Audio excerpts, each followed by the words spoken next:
այլընտրանք ունենալով ուղղակի հանգիստ կյանք ապրելու Սամվել Կարապետյանը որոշել է չանի հանգիստ կյանք չապրի, մտնի սրա տակ ու փորձի փոխել ու փոխելու է, որովհետև այլ ուրիշ ուժ, եթե դուք տեսնում եք Ժորժ ջան, ասեք, ով կարար Հայաստանը աներ աղքատությունից, ով այդ փորձը ունի, որ Հայաստանը կհանի աղքատությունից, բոլորին էլ լավ են, վատ են, ընդունում ենք, հարգում ենք, բայց որևէ մեկը չկա, որ տնտեսական անցյալ ունենա,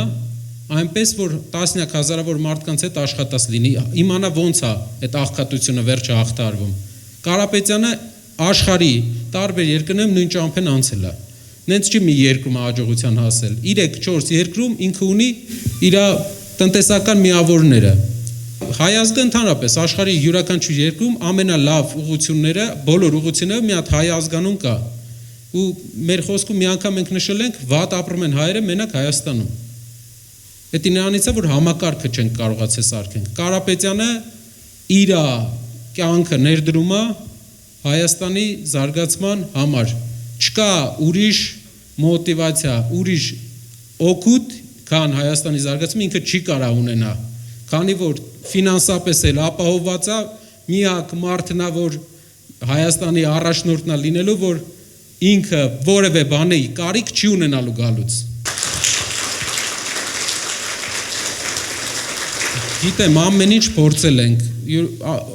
տարբեր առաջնորդներ ա եղել Հայաստանում, ամեն ինչ փորձել ենք,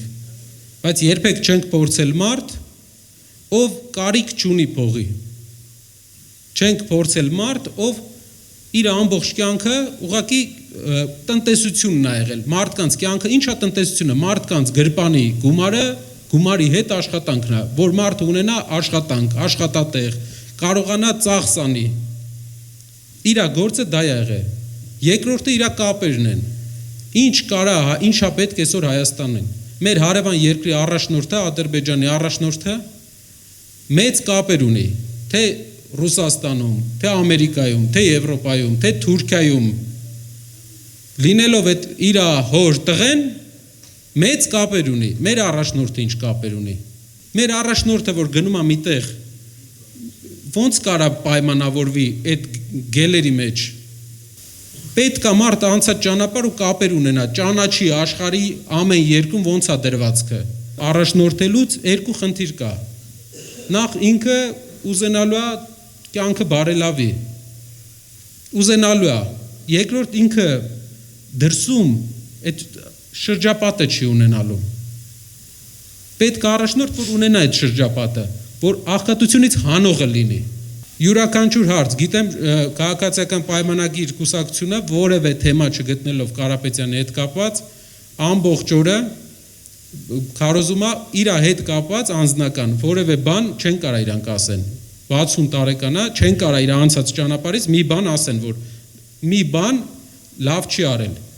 Եթե ասում են, ինչ է արել Ղարաբաղյան պատերազմի ժամանակ 44 օրյա։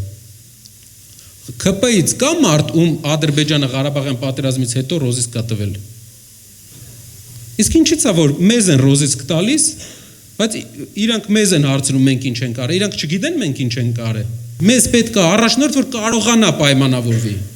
Տենց են ապահովում երկրի զարգացումը, կարողանա ներդրում բերի, գործարաններ, հենց ասում են գործարաններ, սկսում են բան ասել, ասում են բարձր տեխնոլոգիաներ, հա, բարձր տեխնոլոգիաներ զարգացրու Երևանում, բայց շրջաններում դու այսքան 8 տարվա մեջ քանի բարձր տեխնոլոգիական հիմնարկ ես հիմնել, այս մարդիկ որտեղ պետք է աշխատեն, 100 հազարավոր հայաստանցիներ, ասում են երկիրը զարգանում է, եթե դու ասում ես այս երկիրը զարգացնելու ես, ուրեմն գյուղերն էլ ես չէ զարգացնելու, բայց դպրոցները խես փակում։ Եթե դու հույսդ չես կտրել քո գյուղերից, ինչու ես դպրոցներդ գյուղերի փակում։ Ուրեմն իրանք չեն հավատում, որ գյուղերը զարգացնելու են։ Իրանք են հասկանում, որ չեն կարողանալու։ Գնացել էինք Վայք։ Վայքում բժշկական կենտրոնն էին փակում արդեն։ Սկզբից դպրոցներն են միավորում, հետո բժշկական կենտրոնները տնտեսությունը իրանք այսքան տարի 8 տարի կառավարել են։ Համարյա ինչքան նախկին ամեն ղեկավարն է կառավարել, նույնչափ ինքն է կառավարել։ Սիսիանում աշխատատեղերի վիճակը ոնց եք կարծում։ 8 տարվա մեջ, պատկերացնեք, եթե մենք նայենք այս տեմպով, մեզ պետք է մոտարապես մի 2 կյանք, որ հասնենք բարեկեցության։ Գյուղերի դպրոցները, տեսեք, իրանք իբր փակում են, որ էկոնոմիա անեն, բայց պետական ծախսերը, աշխատավարձերը իրանց աճում է։ Այսինքն այդ էկոնոմիա չի բյուջեի վրա, տնտեսում չի տալիս բյուջեին։ Իրանք իջացնում են այստեղ, իրանց աշխատավարձերը պետական ապարատի նախարարությունների աշխատավարձերը բարձրանում է։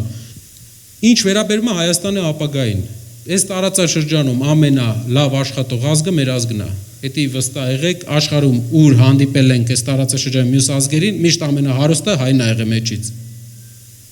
Խելացի, ճկուն, լավ աշխատող։ Մենք Ադրբեջան չենք, որ մենակ նավթի հույսին ենք։ Ադրբեջանը ամեն տարի նավթի արդյունանումը իջնում է։